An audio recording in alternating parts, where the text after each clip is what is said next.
2005년 한 20대 여성이 경찰에 체포됩니다. 남편을 수면제로 잠재워 실명시킨 뒤에 끓는 물을 부어 살해하고 사고인 것처럼 속여서 총 2억 8천만 원의 보험금을 타냈습니다.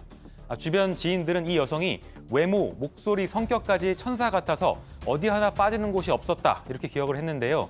이 여성이 바로 이른바 엄여인 보험살인 사건의 범인 엄인숙입니다.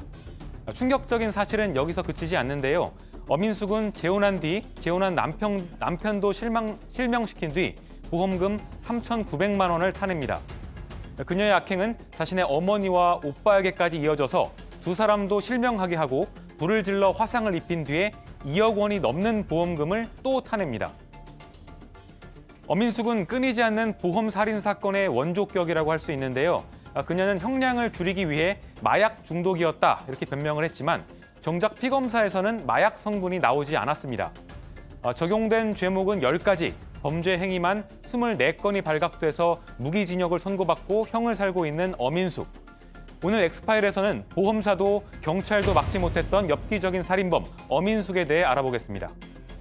자, 이게 조금 2005년에 있었던 사건이라서 약간 좀 오래돼서 기억을 못 하실 수 있는데 이 고유정이 잡히기 전까지만 해도 여성 연쇄 살인범, 여성 흉악범의 아주 간판이 바로 이 엄인숙이었습니다.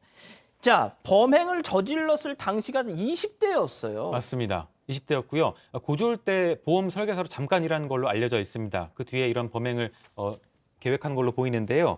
일단 2000년에 첫 남편을 수면제로 잠재운 뒤에 실명을 시킵니다. 눈을 날카로운 걸로 찔러서 실명시킨 걸로 알려져 있는데 당시에 보험금이 사망보험금 이후로 이 실명보험금이 가장 컸다고 합니다. 그래서 아마 실명을 시켰던 걸로 보이는데요. 이후에는 실명된 남편한테 끓는 물을 붓기도 했고 흉기로 찔러서 사망하게 만드는데 보험사에는 알코올 중독인 남편이 자해를 했다, 흉기로 자해를 해서 숨졌다 이렇게 거짓 진술을 합니다. 이게 통하니까 같은 방법을 계속해서 이어가는데요.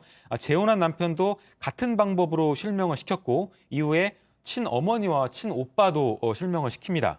연이은 사고에 가족들은 의심을 했을 법도 한데 이렇게 총 받은 보험금이 2000년대 초반 당시에 5억 9천만 원이었습니다. 그래서 검거될 때까지 경찰도 보험사도 제대로 의심을 하지 못했던 겁니다.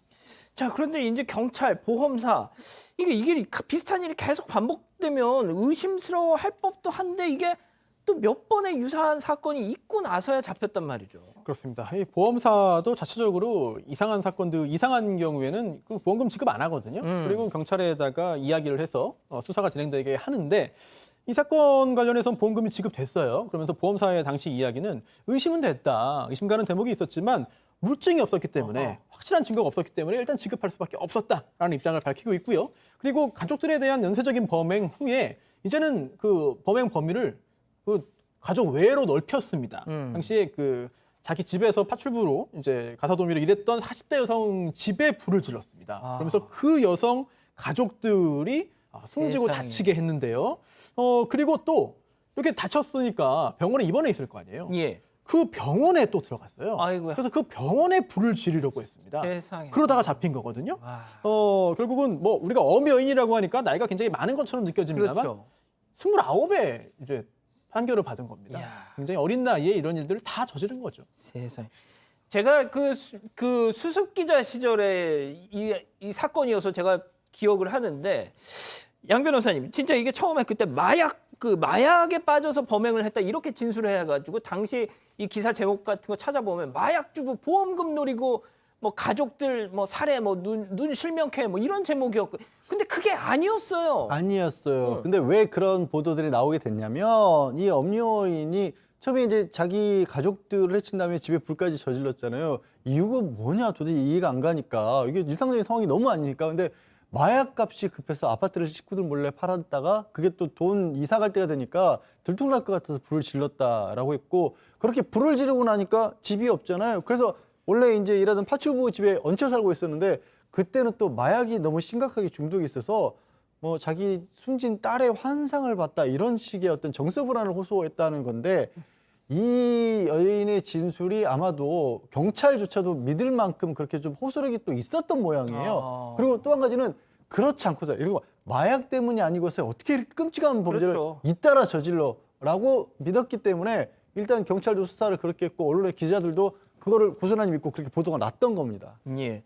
자, 교수님이 이 사건이 벌어졌을 당시 이제 이 어떤 관련 프로그램에서 직접 또 인터뷰도 하신 적이 있었어요. 자, 교수님.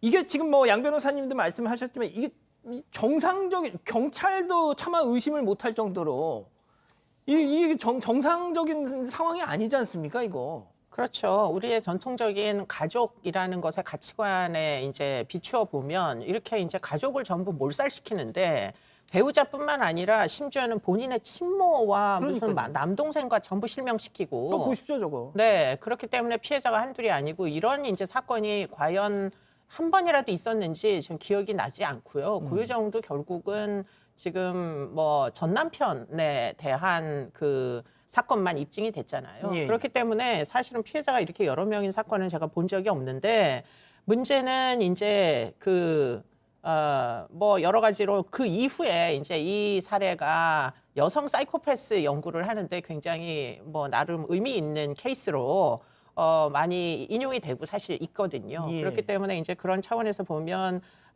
사실은 반사회성 인격 장애 중에 25% 정도가 사이코패스인데 여성 사이코패스는 사실 국내에서 별로 발견된 적이 없어요. 그런데 지금 엄여인 사건은 전형성을 보인다. 이런 것들이 이제 전문가들의 공통된 입장이죠. 예. 네.